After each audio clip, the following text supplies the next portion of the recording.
తెలుగు చలనచిత్ర సీమలో చంద్రశేఖర్ యేలేటి గారు తనకంటూ ఒక అరుదైన స్థానాన్ని దాదాపు 2 దశాబ్దాల ముందే సంపాదించుకున్నారు. ఆయన ఇప్పటి వరకు 6 చిత్రాలే తీశారు. ఇప్పటికీ కూడా ఆయన మొదట తీసిన 3 చిత్రాల గురించి మనలాంటి సినిమా అభిమానులు ఎందరో చర్చలు జరుపుకుంటూనే ఉన్నారు. ఇక ముందు జరుపుకుంటారు. ఎందుకంటే అవి ఆయన తీసిన ఉత్తమమైన చిత్రాలు కాబట్టి. అలాంటి ఒక అద్భుతమైన చిత్రమే 15 ఏళ్ల క్రితం వచ్చిన అనుకోకుండా ఒక రోజు. ఇప్పటికీ ఈ చిత్రం గురించి చాలా వెబ్సైట్స్లో కానీ యూట్యూబ్ ఛానల్స్లో కానీ ఎన్నో ఆర్టికల్స్ లేదా వీడియోస్ చూసి ఉంటారు. ఈ చిత్రంలో ఉండే డీటెయిలింగ్ గురించి కూడా చాలా వినే ఉంటారు. అయితే ఈ వీడియో ద్వారా కొత్తగా ఏం చెప్పబోతున్నారు మరి అని మీరు అడగొచ్చు. మేము ఈ చిత్రంలో యేలేటి గారు ఉపయోగించిన డీటెయిలింగ్ ఆఫ్ కలర్స్ మరియు కొన్ని editing and screen play technicalities గురించి మాట్లాడబోతున్నాం. మా ఈ ప్రయత్నం మీకు నచ్చుతుందని ఆశిస్తూ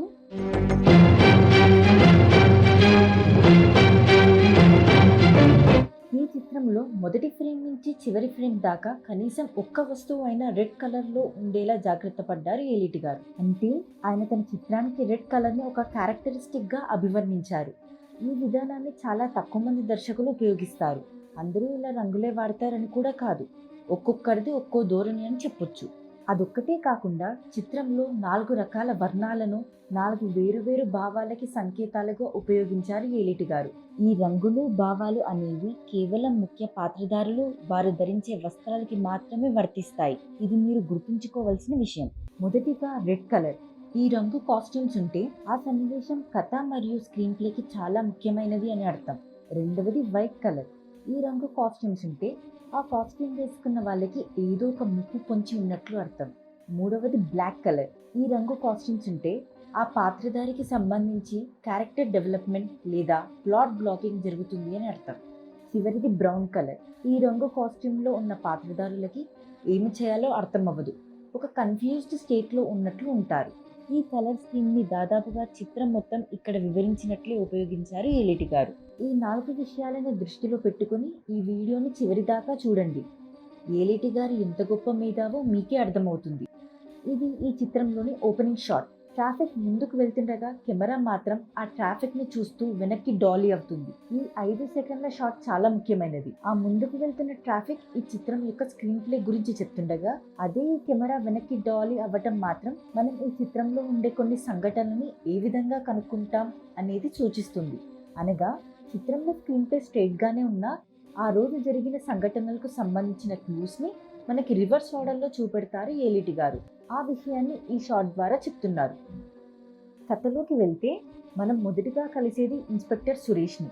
అతను డబ్బులకు ఆశపడి ఈ డ్రగ్స్ని వదిలేస్తాడు. ఈ డ్రగ్స్ని క్లోజప్ షాట్లో చూపిస్తారు. అలా ఈయన డ్రగ్స్ని స్వాధీనం చేసుకోకుండా వదిలేయడం వలన అనుకోకుండా ఒకరోజు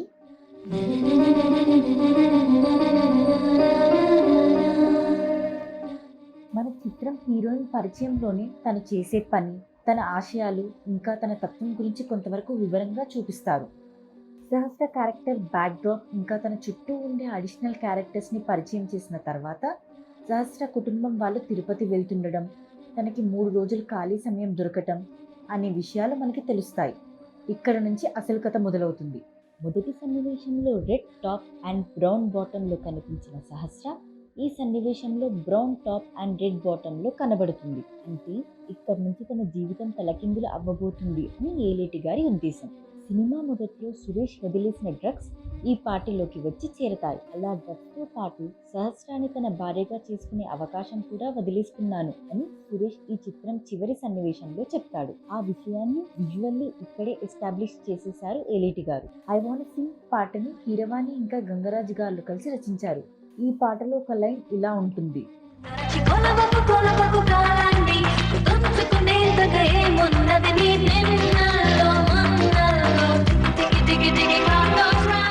ఈ లైన్ ద్వారా సహస్రాకి జరగబోయే సంఘటనలని ముందుగానే సూచిస్తున్నారు. అది ఫోర్షాడోయింగ్ అంటారుగా, అదే ఇది. ఇప్పుడు మత్తులో ఉన్న సహస్ర ఏం చేయబోతుంది అని ఆసక్తిగా ఎదురు చూస్తున్న మనకి సమాధానం ఇవ్వకుండానే సన్నివేశాన్ని ఫేడౌట్ చేస్తారు యేలేటి గారు.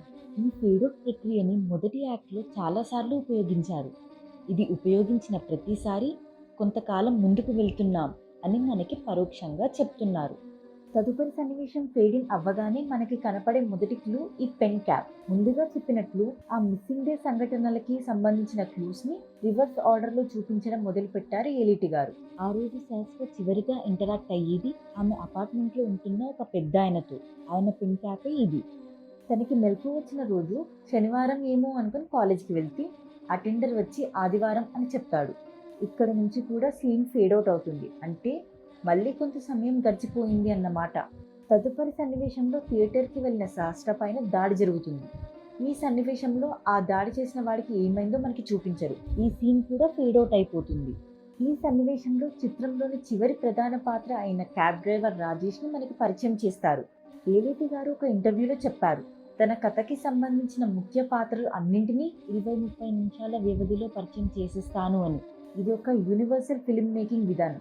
ఈ విధానాన్ని Martin Scorsese, Akira Kurosawa, Steven Spielberg లాంటి గొప్ప దర్శకులు ఎందరో పాటిస్తారు. ఈ సూత్రాన్ని పాటించకుండా కూడా చాలా మంది దర్శకులు ఎన్నో గొప్ప చిత్రాలను తీశారనుకోండి, అది వేరే విషయం. అదే సూత్రాన్ని అనుసరిస్తూ ఈ చిత్రంలో కూడా తన ముఖ్య పాత్రలను దాదాపు చిత్రం మొదలైన 30 నిమిషాల్లో పరిచయం చేసేశారు ఏలేటి గారు. రాజేష్కి శాస్త్రకి ఈ సంబంధం ఏంటి అని మనం అనుకునే లోపే సన్నివేశం కట్ అవుతుంది. ఇక్కడ మాకు తెలిసినంత వరకు ఇది ఒక ఎడిటింగ్ తప్పిదం అయ్యుండొచ్చు. ఈ ఒక్క చోట తప్పిస్తే మిగతా యాక్ట్ 1 మొత్తంలో ఎక్కడా కూడా జంప్ కట్ వాడలేదు. ఇక్కడ ఎందుకు వాడారో ఏలిటి గారే చెప్పాలి. తదుపరి సన్నివేశంలోనే రాజేష్ సహస్రాల మధ్య సంబంధాన్ని చూపెడతారు ఏలిటి గారు. ఆ రోజు రాత్రి రాజేష్ క్యాబ్ లో జరిగిన సంఘటనలు ఆ రోజు ఆర్డర్ ప్రకారం 3వది. అంటే ఏలిటి గారు ఇక్కడ తన 2వ క్లూని మనకి చూపించేశారన్నమాట. తదుపరి సన్నివేశంలో ఆ పెద్దాయన ఇంటికి సహస్ర వెళ్ళినప్పుడు ఆయన పెన్ని క్లోజప్ షాట్ లో చూపించడానికి కారణం మనకి అదొక క్లూ అని చెప్పటానికి. కానీ ఏలిటి గారు ఇంతకు ముందే పెన్ క్యాప్ లో ఇచ్చేశారు. మళ్ళీ ఇవ్వటానికి కారణం ఆ పెన్ క్యాప్ ఎవరిది అని స్పష్టంగా చూపించడానికి మాత్రమే. అర్ధరాత్రిళ్ళు ఒంటరిగా తిరగడం అంత మంచిది కాదు.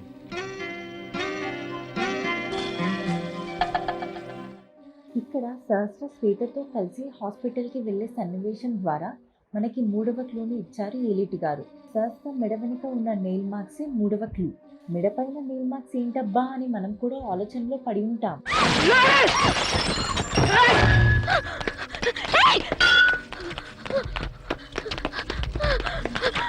ఇక్కడ కూడా తన పైన హత్యాయత్నం జరుగుతుంది, కానీ తప్పించుకోగలుగుతుంది సహస్ర. అదే సమయంలో అక్కడే ఉన్న ఇన్స్పెక్టర్ సురేష్ సహస్రాన్ని కలుస్తాడు. ఇక ఈ మిగిలిన సన్నివేశం అంతా సురేష్ సహస్ర మధ్య క్యారెక్టర్ డెవలప్మెంట్ అనుకోండి. ఈ సన్నివేశంతో మనం యాక్ట్ 1 చివరికి వచ్చేసాం అనుకోవచ్చు.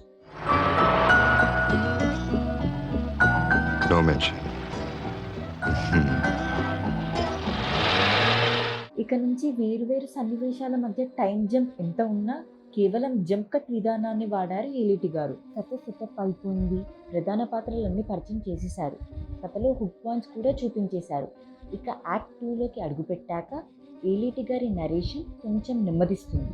ఇక్కడి నుంచి ఇంకో 5-6 నిమిషాల వరకు ఉన్న సన్నివేశాలన్నీ చిత్రం కథకి పెద్దగా ఉపయోగపడవు. కేవలం క్యారెక్టర్ డెవలప్మెంట్ సీన్సే రాసుకున్నారు ఏలిటి గారు. అలా అని చెప్పేసి ఈ సన్నివేశాలు ఏమీ పనికిరావని కూడా కాదు. సెకండ్ హాఫ్ కోసం ఇవన్నీ సెటప్ అన్నమాట. ఇక ఇంటర్వెల్ దగ్గరికి వచ్చేసిందిగా అనుకునే లోపే సహస్ర పైన మళ్ళీ అటాక్ జరుగుతుంది.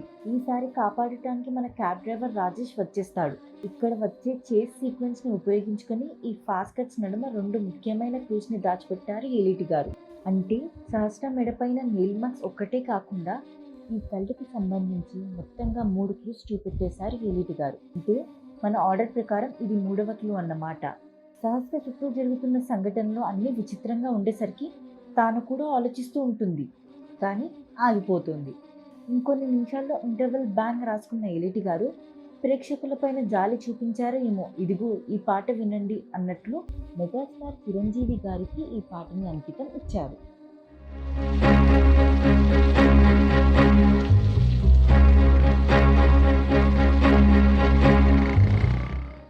ఏలిటి గారు మనకి ఇచ్చే చివరి క్లూ ఆ రోజు సహస్ర మత్తులో ఎదుర్కొన్న మొదటి సంఘటన.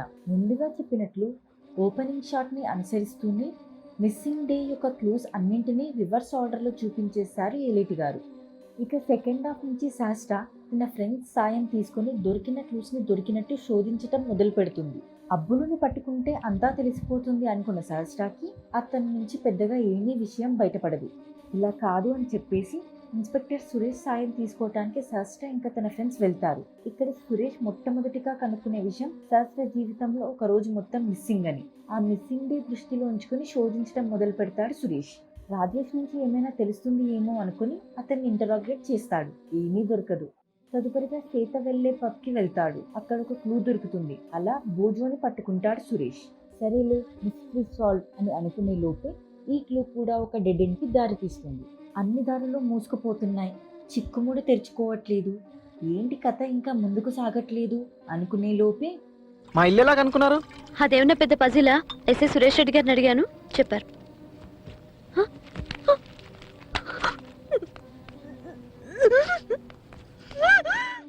ఈ సన్నివేశంతో ఒక్కసారిగా ప్రేక్షకుల ఆసక్తిని ఆకాశానికి తీసుకెళ్లిపోతారు ఏలిటి గారు. రాజేష్ వాళ్ళ అన్నయ్య సహస్ర పైన హత్యాయత్నం చేయడం ఏమిటి? సహస్ర ఆ రోజు రాత్రి ఏం చేసి ఉండొచ్చు? అసలు ఏం జరుగుతుందో అర్థం కాని అయోమయంలో ఉన్నప్పుడు నీడల్లే తరుముతోంది అనే ఈ పాటని స్క్రీన్ ప్లేలో రాసుకున్నారు ఏలిటి గారు. ఈ పాట రచించింది కూడా కీరవాణి మరియు గంగరాజు గారు. ఇప్పటిదాకా సహస్రతో జరిగిన సంఘటనలన్నింటికీ అద్దం పట్టేలా సరైన భావోద్వేగాలతో కూడిన పాట ఇది. పాటలోని లిరిక్స్ కూడా ఈ ముగ్గురులో మసులుతున్న అయోమయం గురించి వివరిస్తాయి.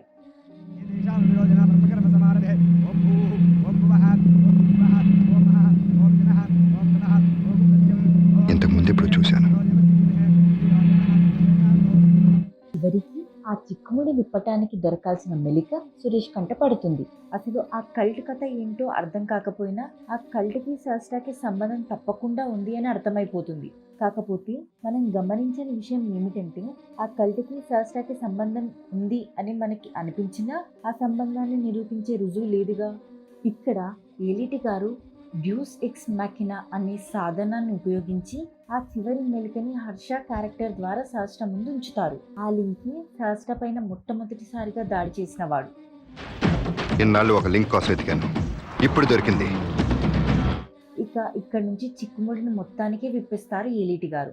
క్లైమాక్స్ కదా, మన సురేష్ హీరో కాబట్టి అక్కడికి వెళ్ళి ఆపదలో చిక్కుకున్న సహస్రాన్ని కాపాడేస్తాడు. హీరో అని నిరూపించుకుంటాడు అని అనుకుంటాం మనం, కానీ ఏలిటి గారు చాలా సెన్సిబుల్ డైరెక్టర్ అని ఇక్కడ మళ్ళీ రుజువవుతుంది. అసలు కథలో ఉపయోగపడలేదు అనుకునే అబ్బులు క్యారెక్టర్ని మళ్ళీ ఈ సన్నివేశంలో ఒక ట్రోజన్ హార్స్ లాగా ఉపయోగించుకుని ఈ కల్ట్ కథని మొత్తానికే కంచికి పంపించేస్తారు ఏలిటి గారు.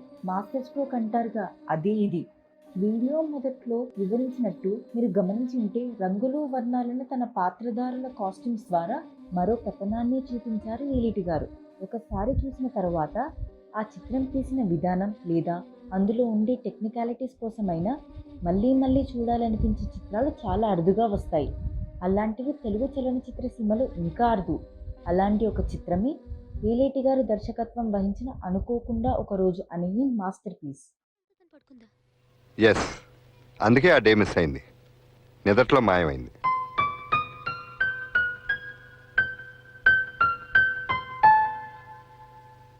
ఫోన్ నంబర్లు సరిగా కనిపించడం లేదు. పెద్ద అక్షరాలతో ఆ బుక్ లో రాస్తావా? నేను ఇప్పుడే వస్తాను. నేను ఫ్లాట్ కి తీసుకొచ్చారు కదా, 26 ఎర్లీ మార్నింగ్. హెడేక్ తో నిద్ర పట్టకపోతే మెడికల్ షాప్ తెల్లారుజామున వెళ్ళాను. అక్కడ నువ్వు రోడ్డు మీద నడుస్తూ వస్తున్నావు. అదో మాదిరిగా నిన్న ఇంటికి తీసుకొచ్చి పడుకోబెట్టాను. ఫ్లాట్ తాళం నీ పర్సులో దొరికింది. థ్యాంక్స్ తాతగారు.